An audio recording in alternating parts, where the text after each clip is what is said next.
Hi, today we're going to be solving equations that involve decimals.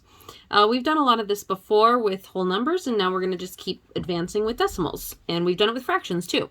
So we're asked to determine whether each of the following is a solution. So x minus 0.7 is equal to 1.5.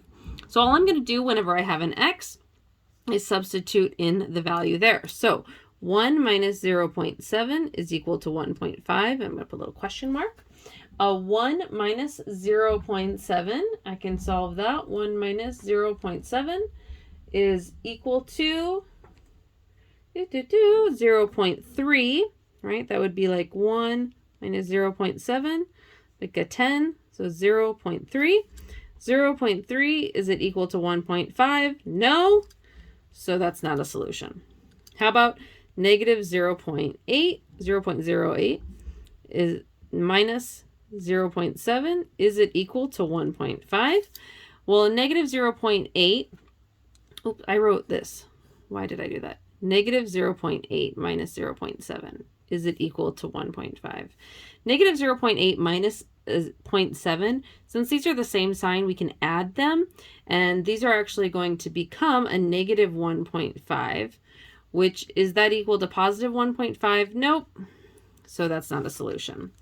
But let's try one more. 2.2 minus 0.7, is that equal to 1.5? Well, we can look this up. I'm going to use a calculator. 2.2 minus 0.7, is it equal? It is equal to 1.5, which is equal to 1.5. So yes, we got one. Okay, so let's do some solving here. Y plus 2.3 equals negative 4.7. I'm going to subtract 2.3 from both sides. So these cancel out. And now I've got negative 4.7 minus 2.3 means I'm going to add them together because I have the same sign here and just put the negative out front. So this is going to become 0, 1, 6, 7. So that's a negative 7. So y equals a negative 7.0. Here we have a minus 4.75 equals negative 1.39. I add 4.75 to both sides. So I get a equals, these are opposite, so I'm actually going to subtract here. I'm going to put this in a calculator just to save time. Negative 1.39 plus 4.75 is equal to 3.36, and that's an A. That doesn't really look like one. Okay. Here we have negative 4.8 equals 0.8n. I can divide both sides by 0.8.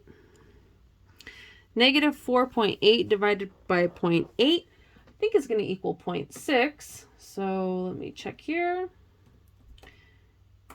That is going to be equal to, just 6. 6 is equal to n because these are going to cancel out. And here we have p divided by negative 1.8 equals negative 6.5. Can multiply both sides by 1.8, negative 1.8. Multiply this by negative 1.8. That's pretty ugly, but you get what it means. So p is going to be equal to a positive, and 6.5 times 1.8 is going to be equal to 11.7. Okay, I did a lot of calculator work there because you've seen me work through these types of problems before, but hopefully you kind of understand what's going on. Oh, we've got a few more. All right, I want to write these out. The difference of n and 4.3 is 2.1. So difference is subtraction, and is going to be my equal sign. So n minus 4.3 is 2.1. I can solve this by adding 4.3 to both sides. These are going to cancel out, so I've got n equals, that's going to be 4, that's going to be 6. N equals 6.4. The product of negative 3.1 and x is 5.27. Product is multiplication. My is my equals, so negative 3.1x is equal to 5.27. Can divide both sides by a negative 3.1. So x is equal to 5.27 divided by a negative 3.1.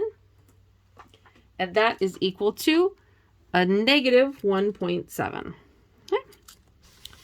The quotient of P and negative 2.4 is 6.5. Quotient is division, so P divided by negative 2.4 is equal to 6.5. Can multiply both sides by 6.5, or by negative 2.4.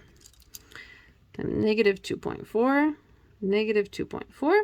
So those are going to cancel out. So P is equal to 6.5 times a negative 2.4 is equal to a negative 15.6. And finally, we have the sum of n and 2.9 is 1.7. So sum is addition, and is our equal sign. So n plus 2.9 equals 1.7. I can subtract 2.9 from both sides. So these are going to cancel out. I'm going to get n equals 1.7. 1.7 minus 2.9 is equal to a negative 1.2. Okay, so that's how to do these solving equations with decimals. Please bring your questions to class, and I will work with you then. Thanks. Bye.